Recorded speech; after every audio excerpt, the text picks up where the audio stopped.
Alright, hello and welcome to another episode of How to Fix. And I know what you guys are thinking. You said the How to Fix would come out next month. Why is it coming out so early? And that's because we just recently hit 1,000 subscribers, so you know I had to hook you guys up and give you this video early. Also, thank you guys for 1,000 subscribers. Let's shoot for 2,000 now. I know we'll be there in no time. Anyways, I had you guys vote for this episode of How to Fix. And you guys wanted me to do Sony's Sinister 6 universe. And I don't know what to say, really. Let's just get into it. So if you guys didn't know, Sony happens to own the rights of Spider-Man. So that means they own literally everything Spider-Man. From the Spider-Verse, all the way down to his villains. Sony owns everything. Now, I'm pretty sure we all know MCU Spider-Man. You know, he's played by Tom Holland. You know, he teamed up with Iron Man in that one movie. You know, we all love Tom Holland. But you know, that version of Spider-Man is only possible because of the MCU. You know, the same MCU owned by Disney. So Sony's like, well, we own that, but we didn't really make it, so we can't really take the credit. It's almost like a pride thing. So Sony's like, we want to make our own cinematic universe that we don't have to share the profits on with Disney. Enter the Sinister 6 universe. So for starters, this cinematic universe has had some bangers and some flops. But hey, we're getting a Kraven the Hunter movie that nobody asked for. That's pretty cool. Ooh, and we can't forget about that one movie based on a lucha wrestler that only appeared in one issue of the Spider-Man comics. And hey, he's being played by Bad Bunny. That should be cool. Are you sure you guys want to see me fix this? Anyways, whatever. Here's how to fix Sony's Sinister 6 cinematic universe. So to kick off our cinematic universe, we're going to start off with Morbius. I can't believe I'm saying this, but this movie will serve as an Iron Man to the MCU. Basically the startup of the whole universe. I think we're all familiar with the post-credit scene of this movie. The Vulture appears in the Sonyverse and he's basically like, I don't know how I got here, but I'm pretty sure it has something to do with the Spider-Man. And so we all know that he and Morbius agree to work together to figure out, I don't know, actually, we're going to change it, hang on. The post-credit scene now establishes that Vulture and Morbius are now working together to see how the Vulture got there. Now the Vulture's pretty familiar with intergalactic technology, because before he was the Vulture, he was tasked in breaking down technology from previous events in the MCU. And Dr. Michael Morbius, well, he's a doctor. In other words, both of these characters are pretty smart. Now that we've established the main focus of this universe, I sadly have to give you guys some bad news. The two new Spider-Verse movies will not exist. Well, they will exist, but the stories won't be the same. Now let's talk about the next installment of this universe, Venom 3. So this movie will kick off where the last one ended. And by that I mean Venom getting sent back to his universe after No Way Home. So basically after their tiny little travel, Venom is now infatuated with the multiverse. You know, he wants to see it for what it truly is. And so he forces Eddie Brock to figure out a way to get them back through the multiverse. After some extensive research, they figure out that there was somebody who just appeared in their universe. That person being Adrian Toomes. So being the smart guy he is, Eddie Brock's like, hey, maybe he came from the multiverse too. And so they go on the internet and search for news stories relevant to this until they stumble across Dr. Michael Morbius. And basically the news article explains his whole story, how he basically turned himself into a Batman. He's Batman now. And so after reading that, Eddie Brock and Venom travel to... Is Morbius set in New York? Morbius is now set in New York. So they travel to New York. And after some more extensive searching, they stumble across Michael Morbius walking down the street. Venom immediately takes control of Eddie Brock and confronts Morbius. And he's basically like, you're gonna tell us where we can find the Multiverse Man. The Multiverse Man being Adrian Toomes, obviously. But you know, Morbius isn't going for that. And so a fight proceeds to break out between the two. And so now the Vulture shows up and he's like, hey, no fighting. We both share the same goal here. We gotta take out the Spider-Man. And so after they calm down, Eddie Brock and Venom recall the time they saw Spider-Man on the TV. But you know, that was when they were in the other universe. And so the Vulture's like, yeah, the Spider-Man's a bad guy. We gotta take him out. And Venom's like, oh yeah, I've heard. Because if you guys remember at the end of Venom 2, Venom mentions that he shares a hive mind between all symbiotes throughout the multiverse. One of those symbiotes being this one. So Venom basically tells them, Spider-Man killed another version of me in a different universe. And Venom being the so-called hero that he is, he's like, we gotta stop Spider-Man at all costs.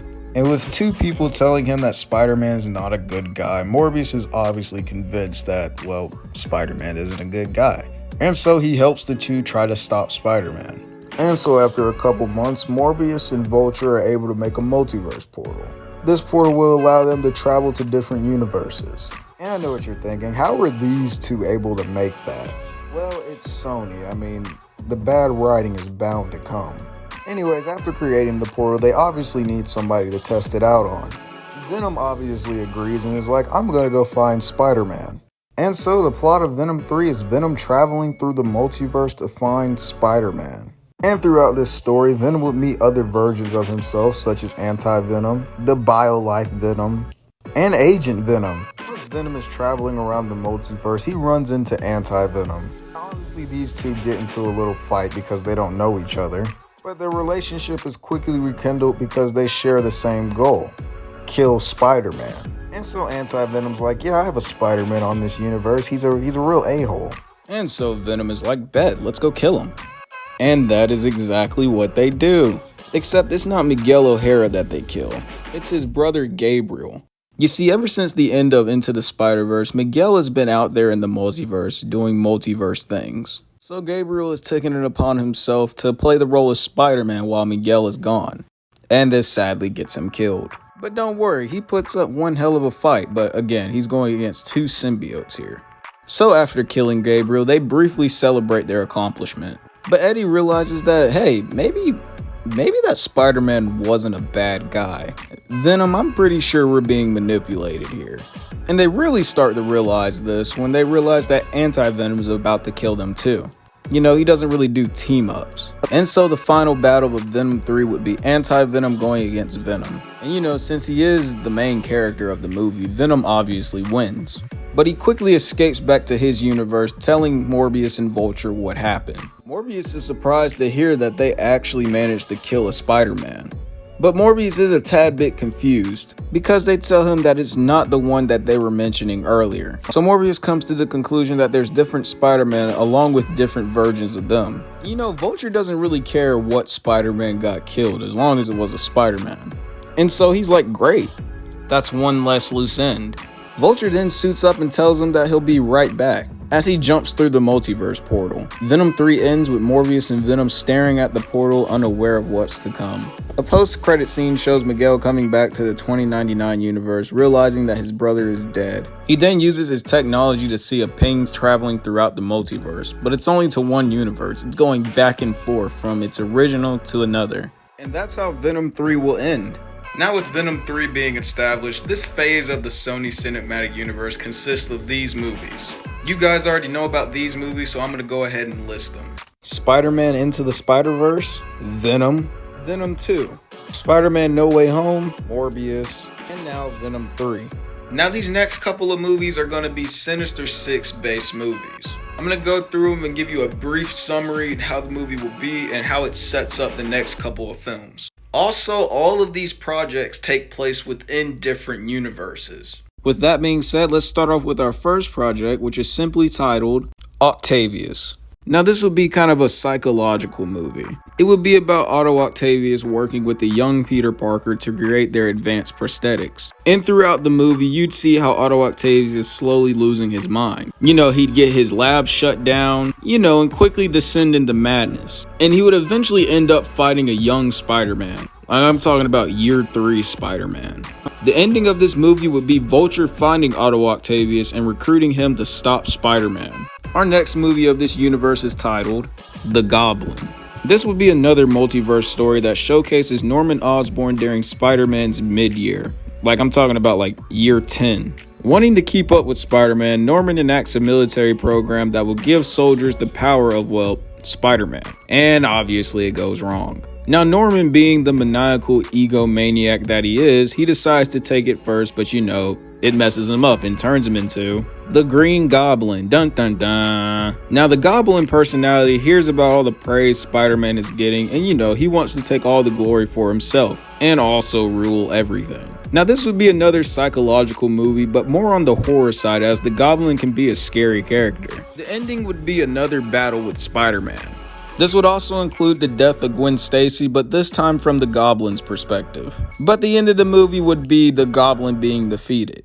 Post-credit scene would be a couple months later, which is now the recent time, and it would be the Vulture using the multiverse technology to travel to the Goblin's universe and recruit him to fight Spider-Man. By now, I'm pretty sure you guys are realizing that the Vulture is serving as the twisted version of Tony Stark trying to recruit the Avengers. The Avengers being the Sinister Six. Our next movie is the Kraven the Hunter movie. God, I don't want to do this one.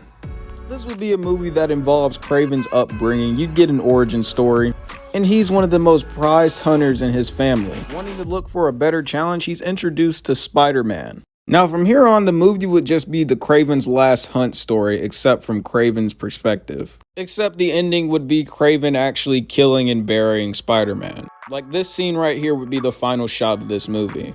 Now the post-credit scene of this movie would be Kraven wanting a better challenge. The Vulture then approaches Kraven and is like, if you want a better challenge, I know a place where you can kill so much more Spider-Man. And so Kraven agrees. Now in this universe, we now have Kraven, the Green Goblin, Dr. Octopus, Venom, Morbius, and the Vulture. This gives us our Sony Cinematic Sinister Six. Now Venom and Eddie are iffy about joining the team, but they insist on doing so after hearing why the Vulture hates Spider-Man. After being imprisoned in the MCU, the Vulture was snapped away during the events of Infinity War. 5 years later, when he came back, he was told that his daughter passed away from an illness. Not being able to be with her at all or in her final moments, the Vulture blames Spider-Man for this. With the team now established, they set off into the multiverse. By the way, this still all happens in the Kraven post-credit scene.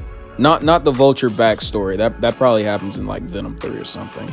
Because it's just a good way to get the motives going and to so people know why the Vulture doesn't like Spider-Man. Because in Spider-Man Homecoming? Spider-Man Homecoming.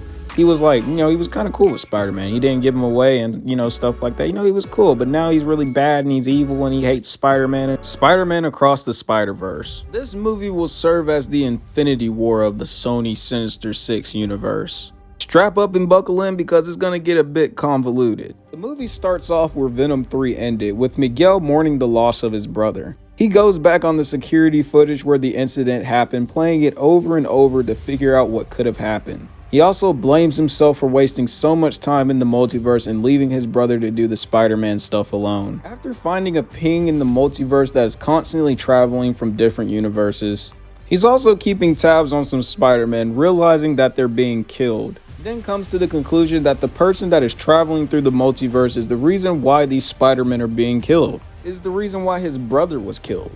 He then travels through the multiverse to find out who this person is. Now after the first Spider-Verse movie, Miles and Gwen have been traveling through the multiverse. While doing so, they've been helping Spider-Man solve their problems. Now this goes on for a while, but since they stay in the universe for so long, it starts to create these holes. These holes start to pop up in reality, and we will later find out that this allows the villains to travel through the multiverse. Now Miles and Gwen are chilling in Miles' universe until another rift opens, revealing Miguel. Now the way he found them was because of Gwen being in Miles' universe. Like I said before, it sets off a ping on his radar. And now he tells Miles and Gwen that what they're doing is causing other Spider-Man to be killed.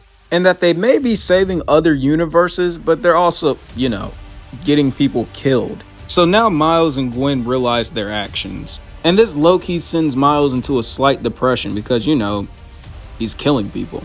He thought he was saving everyone.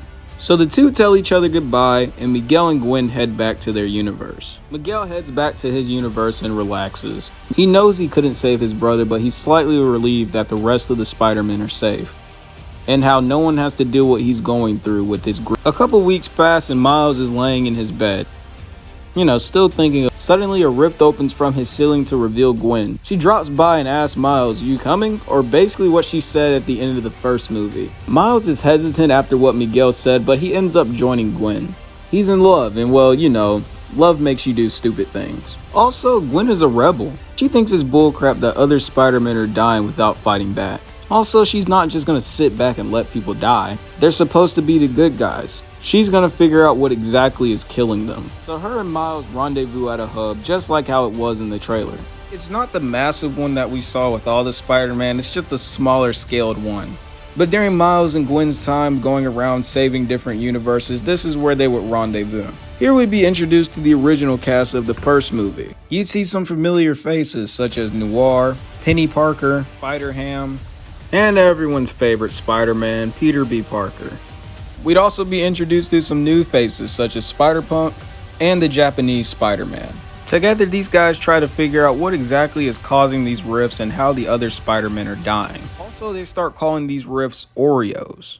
And that is spelled O-R-E-E-O, not like the food. But the reason they call it that is because it looks like the food. And also, the voice of Miles Morales started a movie in 2015 called Dope. And within the movie, his character had a band called Oreo. So I just thought it would be a little cool nod to some of the voice actors' work. Meanwhile, the Sinister Six are preparing to travel through the multiverse. And if you guys didn't know, these guys have been the ones killing the Spider-Men. But with the newly found help of Otto Octavius and the Green Goblin, they are able to create a new portal similar to the one in the first Spider-Verse film. Now Otto helps with this the most because he and the female Otto from the first Spider-Verse basically have the same minds. They're bound to think alike. So Vulture is ready to go, but the Green Goblin comes up with a great point. The multiverse is infinite, and each of them are from a different universe. Most of them share the same mindsets and motives. So he comes to the conclusion that they need to recruit more. They need an army. A big army in which they all thought the same, had similar motives, and similar abilities. During his study, Otto mentions that the multiverse has ties with the person that's traveling through it. This is why Venom was likely to travel to other universes where there was another Venom. Multiverse links. The Goblin likes this idea, so he instructs everyone to travel throughout the multiverse and recruit as many versions of themselves as they can. Death to the Spider-Men. Meanwhile, in 2099, Miguel notices the pings within the multiverse are going crazy, so he immediately heads throughout the multiverse to stop Miles and Gwen.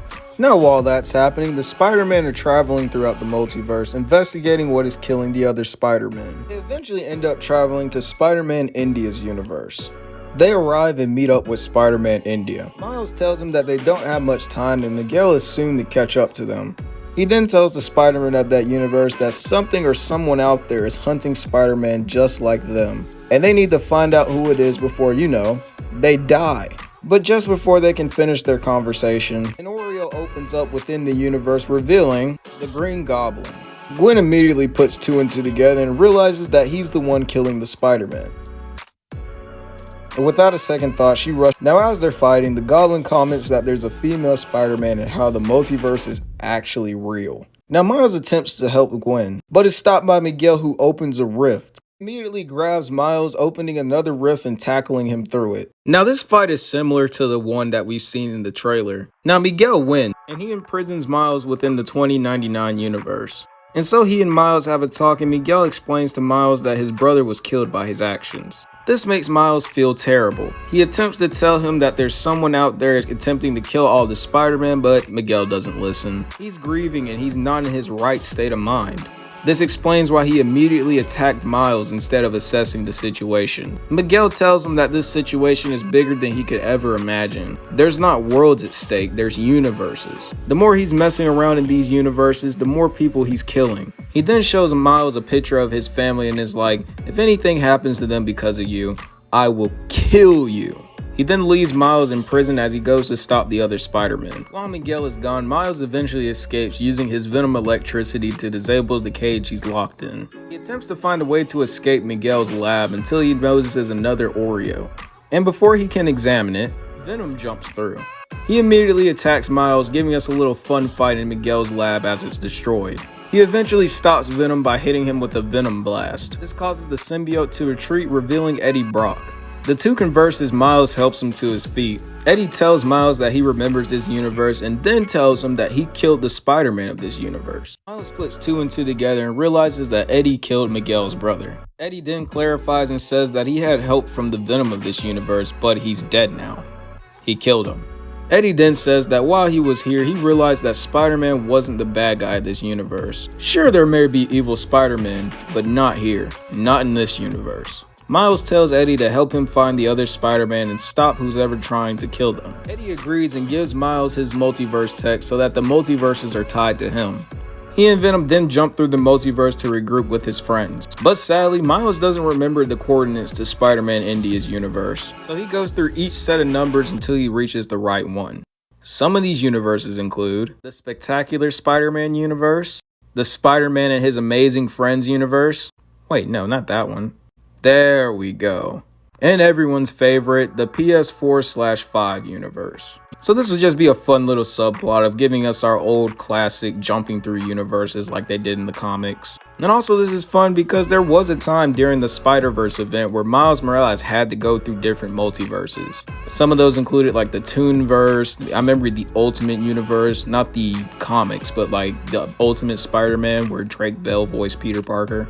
But anyways, it would be a really fun scene. Some of the jokes I would include are Miles questioning whether it's ethical for these little kids to be Spider-Man at such a young age, and a funny meta joke in the PS4/5 universe where one of the goons Miles is fighting has a triangle and circle above their head. But meanwhile, as the Goblin was fighting Gwen and the other Spider-Man, the Green Goblin of the Spider-Man India universe shows up and gives them some help. They manage to take out Gwen before retreating, taking her with them. The rest of the Spider-Man retreat back to their safe house, saddened that they weren't able to save their friend. The villains regroup with each other and there's now an arsenal from them from many different universes.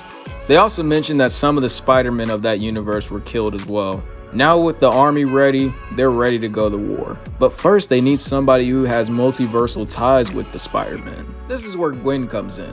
They attach her to the multiverse portal, using her to give them the ability to travel to where they're Spider-Man. They leave out into the multiverse, ready to battle. Now there'll just be a montage of many Spider-Men being overwhelmed and killed. Miguel notices multiple pings scattered throughout the multiverse and is about to lose it. He is pissed. Miles and Venom eventually rendezvous with the rest of the group. There they tell them that Gwen was taken. Now Miles gets pissed at Spider-Punk and is like, you just let them take her away? And they get into a little shrugging match. Now this is because of something that's supposed to happen in the newest movie. Gwen and Spider-Punk have a close relationship that makes Miles slightly jealous. Like Gwen is even wearing this guy's shoes. But in my movie, throughout every interaction these three have, Miles will be slightly jealous of their close friendship. Peter calms the two down and tells them to focus. They have no idea what the bad guys are planning. That's until another Oreo opens and reveals about 20 different Sinister Six villains. Miles, Peter B. Parker, Spider-Ham, Spider-Punk, and Spider-Noir try their best to fight off the villains, but they're quickly overwhelmed. Venom and Eddie Brock are sadly killed during this battle by another Venom, with the rest of them getting the absolute snot beat out of them. Spider-Punk uses his sweet guitar to send the majority of the villains back, like the little power he had from the video games. This and the rest of the group gives Miles the time he needs to escape, leaving the rest of them behind. Miles escapes through the multiverse, and as he's jumping through, he realizes that the respective cities that the Spider-Men are protecting are being destroyed. His rift hopping soon comes to an end though, as he's thrown into a hub world. This is the same hub world from the trailer. Many Spider-Men have come here for refuge as most of their worlds are being destroyed by the multiversal Sinister Six. Miles sneaks around looking at all the saddened and depressed Spider-Man. And let me just mention, Toby, Tom, and Andrew are here. But as for Tom, he's here just for this story. This doesn't affect the canon in his universe since it's more convoluted and the MCU doesn't really need fixing. As for Andrew and Toby, they're screwed. Miles looks around thinking to himself, maybe this was all my fault. I was supposed to be the good guy. Before his sulking can continue, he's once again stopped by Miguel, who slams him into the middle of the crowd. He chokes Miles, telling him that this is all his fault. Miles gets pissed and sends another electroshock, sending Miguel flying off of him. With all of them sharing similar mindsets and not being in their right mind because of grief, the other Spider-Man see this and go AWOL, giving us that scene from the trailer. They all attack Miles as he tries to escape. One of them snatches off his watch to jump through time, causing him to try and find a portal. Miguel must have known about this place. He has to have gotten everyone here somehow. So now Miles is trying to escape, and it's everyone versus Miles. I'd also include a funny scene where Miles thinks the coast is clear, but that triangle and circle pops up. And PS4/5 Spider-Man sees this and starts booking it towards him. After avoiding all the Spider-Men, Miles finds the portal and attempts to find Gwen. That's until Miguel catches up. He tackles Miles through the portal, sending them to another universe. Miles and Miguel are then sent to another universe where Miguel's brother is still alive. Gabriel and Miguel then share a brotherly conversation where Gabriel tells Miguel about the struggles of grief and how it messes with someone's mind. With their great power comes the ability to not be able to process anything because of how much they're on the move. Miguel acknowledges this and realizes that he was wrong. He apologizes to Miles and the two are now friends. They even share a conversation in Spanish. I don't know, I just thought that'd be a fun touch since they're both from Latino descent. Gabriel and Miguel work diligently to fix Miguel's watch. After doing so, Miguel bids his brother farewell and the two head back to the hub. Spider-Man watches they arrive at the hub, immediately ready to take out Miles. Miguel diffuses the situation and tells them that there's a bigger threat. We now get that cool and laid back Miguel from the post-credit scene. Miguel then asks Miles what they can do to find Gwen. Miles then remembers the watch that he got was from Venom. He then asks into the crowd who grabbed his watch while he was escaping. Little Miles shows up and hands it to him. They never expect the child. He then sets the watch to its original jump point and sets it to the computer. After they do that, the Spider-Men then leave to find Gwen. Now this brings us to the final battle of the first part of this movie and the first phase of this cinematic universe. Still chilling at the original jump point, Vulture, Octavius, and Norman Osborn admire their plan. Suddenly another Oreo opens and out come all the Spider-Men. An opportunity to give some really cool cinematography of all the Spider-Men raining down on the three. With Miles and Miguel leading them, they confront the three, telling them to let Gwen go. Obviously the villains refuse, and so Miles quickly jumps towards where they're holding Gwen and grabs her. Unable to break her hold, Miles uses his venom to sting the restraints holding Gwen. This doesn't faze the villains as Otto sends a signal out to the multiverse telling them to return to the original jump point. They do, and this results in an all-out war. I'm talking about like endgame levels. And this would be filled with loads of fan service. Some of this includes all the video game Spider-Men teaming up. We'd obviously get a reunion between Toby, Andrew, and Tom. We'd also get Miles, and Miles teaming up. That's pretty cool. We'd also see the little kid Spider-Man kicking butt too, which I think would be pretty funny. Some cool fight scenes would be Miguel taking on like 5 different vultures. We'd finally see Tom Holland's Spider-Man going against a symbiote. Also, we'd see Penny Parker, the Japanese Spider-Man, and manga Spider-Man do some cool stuff in a team up. After the fun fan service part, Miguel and Miles would team up to stop the Vulture. While fighting, Miguel tells him that this isn't the way to grieve. He knows that look in his eyes, he lost something. And obviously the Vulture doesn't listen at first, but after a good butt whooping, he comes to. After looking around at the destruction, he realizes that his daughter wouldn't want this. He destroyed the very city that his daughter grew up and was raised in. Unable to keep fighting, he surrenders. The rest of the fight eventually ends in some cliche war is wrong gimmick. Miguel webs up the Vulture and thanks Miles for his help. Miles and Gwen reunite with Gwen asking Miles where Spider-Punk is. Miles has a sad look on his face as he tells Gwen that the OG group were more than likely killed. Suddenly, before they can grieve, the Vulture is snatched up in the air by an Oreo. The Oreo tears into the Vulture, causing him to implode on himself, like a vacuum. Suddenly, the same thing happens to many other Spider-Men, including Miguel. Another Oreo then appears behind Miles, transforming into the Spot. Oh my god, he was the Oreo all along. Miles quickly escapes with Gwen and some other Spider-Man. Octavius starting up the portal so they can escape. The Spot then talks to Otto, telling him that the Sinister Six had one job, and that was to kill the Spider-Man. He only wants problems. He then kills Otto before traveling into the multiverse. He then uses his spots to corrupt the multiverse, turning it black and white. The movie ends with Miles, Gwen, Andrew, the Scarlet Spider, and Japanese Spider-Man watching the sky as it proceeds to turn white. This battle isn't over yet. The post-credit scene reveals 3 Spider-Women approaching a web-shaped throne. These 3 Spider-Women are Jessica Drew, Mayday Parker, and Julia Carpenter. They approach the throne and are informed that the multiverse is damaged. She is scarred. The camera then reveals Madam Web, making her established within this cinematic universe. A movie with her, along with the 3 other Spider-Women titled Daughters of the Web, will be the first movie of Phase 2, which I will do in another video. But don't worry, that one will be out by the end of this week. I just wanted to go ahead and get this one out for you guys because 1, we reached 1,000 subscribers, and 2, I just wanted to get this one out before this semester of college starts to ramp up. But anyways, again, I have entirely way too much fun making these videos. I should really look into like screenwriting, how much fun I have making these. But I hope you guys enjoyed phase 1 of Sony's cinematic universe. I know I changed a lot of stuff, and I know it was a bit controversial to not include the original stories for both parts of Across the Spider-Verse and just make my own. But hey, that universe needed fixing, and I fixed it. But anyways, make sure you guys like, subscribe, comment. Let me know what you liked and what you didn't like, or what you would want to see in phase 2. Who knows, I might use it for the video. But anyways, hope you guys enjoyed, and I'll see you guys later.